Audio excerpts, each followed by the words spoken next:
5분 메시지 부여 옥산 성결교회 한대수 목사님입니다. 예수님은 십자가에 못 박혀서도 용서의 기도를 하시는데 그것을 보고 있던 관리와 군인들은 비웃고 조롱합니다. 너 자신이나 구원하라. 일반적으로 사람들이 참 듣기 싫어하는 말입니다. 너나 잘해라는 말이죠. 그런데 예수님은 이런 비웃음과 조롱, 핍박을 받으면서도 전혀 흔들림이 없으십니다.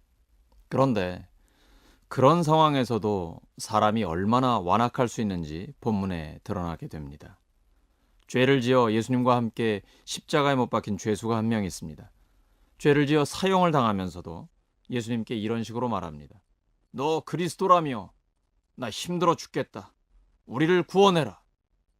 그러나 또 다른 한 죄인은 그 사람을 책망합니다. 너는 하나님이 두렵지도 않냐? 그리고 기도로 생을 마무리하게 되죠. 예수님, 주님의 나라에 들어가실 때 저를 기억해 주세요. 예수님처럼 십자가에 못 박힌 상태에서 이런 말 들으면 심정이 어떨까요? 밤새도록 갈고리 달린 로마군 채찍에 맞아 살점이 다 뜯겨져 나가고 피를 너무 많이 흘려 죽음의 고통을 당하면서 아무 말도 하기 싫을 것 같습니다. 그런데 예수님은 그에게 말씀하십니다. 너는 오늘 나와 함께 낙원에 있을 것이다.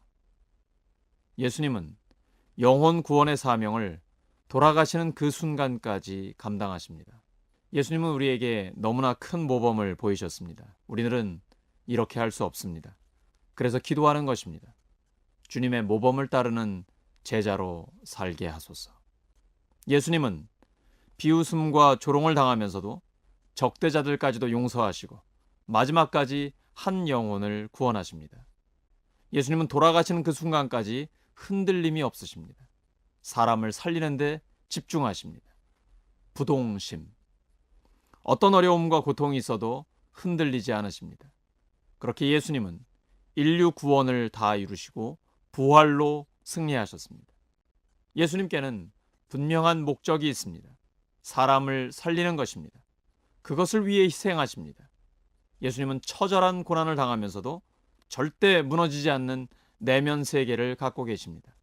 그 극심한 고난 가운데서도 꼭 필요한 말씀을 하십니다. 용서와 구원. 예수님을 따르는 성도는 확신이 있어야 합니다. 자기가 가는 길에 대한 확신이 있어야 합니다. 예수님은 구원의 주님이시다. 예수님 믿는 나를 하나님의 자녀로 삼아주셨다. 나는 예수님의 제자로서 용서와 구원의 사명을 감당한다. 이런 확신 말입니다. 신앙생활은 변화와 회복입니다. 작은 것 하나부터 실천해야 합니다. 용서와 구원의 사명을 감당하기 위해 기도부터 시작해야 합니다. 용서하게 해주세요. 영혼 구원을 이루어 주세요. 그리고 하나님의 도우심을 힘입어 가정과 교회와 일터, 실제적인 삶의 자리에서 그 사명을 이루어내는 것입니다. 신앙심은 부동심입니다. 마음이 흔들리지 않는 것입니다. 한결같은 마음으로 예수님의 제자답게 사는 것입니다. 일반적으로 사람들은 겉모습을 봅니다. 그러나 하나님은 속사람을 보십니다. 성경은 철저히 속사람에 초점이 맞춰져 있습니다. 신앙생활은 속사람의 변화와 회복입니다.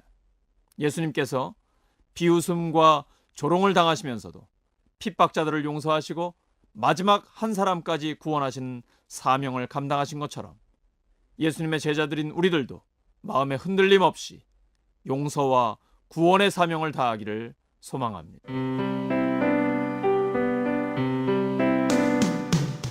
5분 메시지 부여 옥산 성결교회 한대수 목사님이었습니다.